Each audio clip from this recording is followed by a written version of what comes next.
হ্যালো বন্ধুরা, কেমন আছো সবাই? আজকে আবারও একটি নতুন ভিডিও নিয়ে হাজির হয়েছি।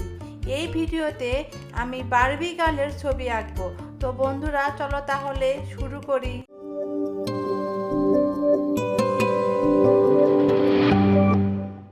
বন্ধুরা, আমি চেষ্টা করব তোমাদের সহজভাবে আঁকিয়ে দেখানোর, যাতে তোমরা সহজেই আমার পদ্ধতিগুলো অনুসরণ করে কিভাবে পেন্সিল রং দিয়ে ড্রয়িং করতে হয় তা শিখে ফেলতে পারো।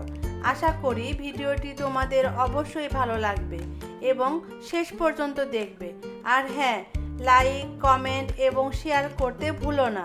আর সাবস্ক্রাইব না করে থাকলে অবশ্যই সাবস্ক্রাইব করবে, যাতে পরবর্তী ভিডিও সবার আগে দেখতে পারো।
ড্রয়িং দেখতে তোমাদের কেমন লেগেছে কমেন্ট করে জানিও। কিন্তু আমি চেষ্টা করেছি সহজভাবে অঙ্কন করার।